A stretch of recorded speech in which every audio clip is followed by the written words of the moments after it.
Hello friends, welcome to MMTN kitchen. இன்றைக்கி நம்ம எம்எம்டிஎன் kitchen என்ன பார்க்க போகிறோம்னா, ஒரு சூப்பரான வெண்டைக்காய் சாம்பார் ரெசிபி தான் பார்க்க போகிறோம். வெண்டைக்காய் வந்து குழ குழன்னு இருக்கிறதுனால நிறைய பேருக்கு பிடிக்காமல் இருக்கும். ஒரு வாட்டி இந்த மாதிரி சாம்பார் வச்சு செஞ்சு பாருங்கள். பிடிக்காதுன்னு சொல்கிறவங்க கூட வெண்டைக்காய் விரும்பி சாப்பிடுவாங்க. வாங்க இப்போ நம்ம வீடியோக்குள்ளே போகலாம். எவ்வளோ பேருக்கு செய்ய போகிறீங்களோ அவ்வளோ புளி எடுத்துக்கோங்க. புளியில் உப்பு சேர்த்து தண்ணி ஊற்றி நல்லா ஊற வச்சுக்கோங்க. தோரம்பயிறு 1 கிளாஸ் சேர்த்துக்கோங்க. சேர்த்த தோரம்பயிரை நல்லா தண்ணியில் ஒரு 3-4 வாட்டி கழுவிட்டு அதுக்கப்புறமா தண்ணி ஃபுல்லாக பிடிச்சிக்கலாம். இப்போது இந்த அளவுக்கு தண்ணி பிடிச்சி அடுப்பில் தூக்கி வைக்கலாம். தண்ணி ஃபுல்லாக வழி பிடிக்கக்கூடாது, இந்த அளவுக்கு பிடிச்சிக்கோங்க. அதே போதும். இப்போ இது கூடவே சும்மா 1/2 ஸ்பூன் எண்ணெய் ஊற்றிக்கோங்க. 1/2 ஸ்பூன் கூட ஃபுல்லாக ஊற்றணும் இல்லை, சும்மா கொஞ்சோண்டு ஆட் பண்ணிக்கோங்க, அதுவே போதும். இப்போது மஞ்சத்தூள் 1 ஸ்பூன் ஆட் பண்ணிக்கோங்க. மஞ்சத்தூள் சேர்த்துட்டு குக்கரை மூடி விசில் போட்டுக்கலாம். இப்போ அவ்வளோதான், நம்ம குக்கரில் தோரம்பயிரை வச்சாச்சு. அது விசில் வர வரையும் நம்ம இந்த வேலையை பார்க்கலாம். உங்களுக்கு தேவையான அளவுக்கு வெண்டைக்காய் எடுத்து இந்த மாதிரி நல்லா கழுவி வச்சுக்கோங்க. இப்போ நம்ம எடுத்து வச்சிருந்த வெண்டைக்காவை இந்த சைஸுக்கு நல்லா கட் பண்ணி வச்சுக்கோங்க. 1 தக்காளி போதும். உங்களுக்கு புளிப்பு அதிகமாக வேணும்னா நீங்கள் 2 தக்காளி கூட சேர்த்துக்கலாம். வெங்காயமும் அதே மாதிரி தான், 1 வெங்காயம் சேர்த்துக்கலாம். வெங்காயம் ரொம்ப சின்னதாக இருந்ததுன்னா 2 வெங்காயம் சேர்த்துக்கோங்க. இப்போது குக்கரில் விசில் வந்ததுக்கப்புறமா இதில் இருந்த தண்ணியை நம்ம வேறு ஒரு பவுலுக்கு மாற்றிக்கலாம். தண்ணியை வேறு ஒரு பவுலுக்கு மாற்றிட்டு தோரம்பயிரை நல்லா இந்த மாதிரி மசிச்சு விட்டுக்கோங்க. உங்களுக்கு மசிச்சு விட்டால் ஓகேன்னு தோணுச்சுன்னா மசிச்சு விடுங்க, இல்லை அப்படியே ஃபுல்லாக தோரம்பயிர் சாப்பிட்டா ஓகேனா கூட அப்படியே சாப்பிட்டுக்கலாம். இப்போ நம்ம பவுலில் ஊற்றி வச்சிருந்த தண்ணியை இதில் சேர்த்துக்கலாம். சேர்த்துட்டு நல்லா தோரம்பயிரும் தண்ணியும் மிக்ஸ் ஆகிற அளவுக்கு நல்லா கிண்டி விட்டுக்கோங்க. இப்போ நம்ம ஊற வச்சிருந்த புளியை இந்த மாதிரி நல்லா கரைச்சிக்கோங்க.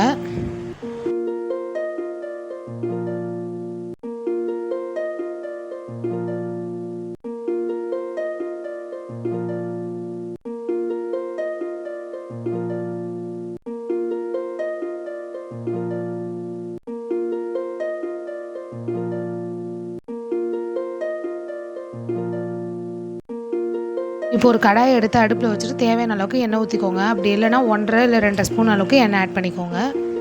இப்போது எண்ணெய் காஞ்சதுக்கு அப்புறமா அதில் கடுகு சேர்த்துக்கலாம். கடுகு நல்லா பொரிஞ்ச உடனே பெருங்காயத்தூள் 1 ஸ்பூன் ஆட் பண்ணிக்கோங்க. இப்போ இது கூடவே நம்ம கட் பண்ணி வச்சிருந்த வெங்காயத்தை இதில் ஆட் பண்ணிக்கலாம். வெங்காயம் சேர்த்துட்டு நல்லா வதக்கி விட்டுக்கோங்க.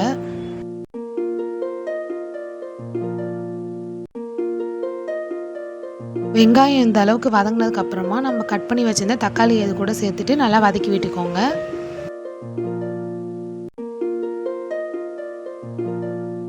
இப்போது வெங்காயமும் தக்காளியும் நல்லா வதங்கினோடனே நம்ம எடுத்து வச்சிருந்த வெண்டைக்காவை இதில் சேர்த்துக்கலாம்.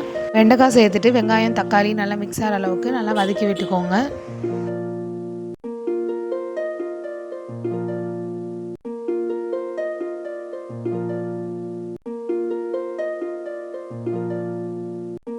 இப்போ நம்ம ரெடி பண்ணி வச்சிருந்த தோரம்பயிர் தண்ணியை இது கூடவே ஆட் பண்ணிக்கலாம்.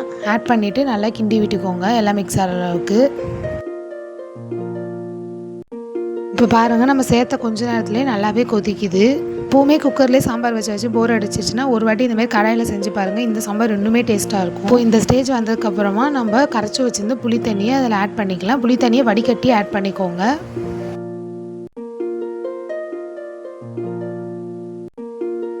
புளி தண்ணி சேர்த்த உடனே நம்ம வீட்டிலேயே அரைச்சி வச்சிருந்த வீட்டு மிளகாத்தூள் 2 ஸ்பூன் சேர்த்துக்கலாம். அந்த மசாலா இந்த மசாலான்னு சேர்க்கறத விட வீட்டில் அரைச்சி வச்ச வீட்டு மசாலா தூள் சேர்த்தாலே உடம்புக்கு ரொம்ப நல்லது. சேர்த்துட்டு நல்லா கிண்டி விட்டுக்கோங்க.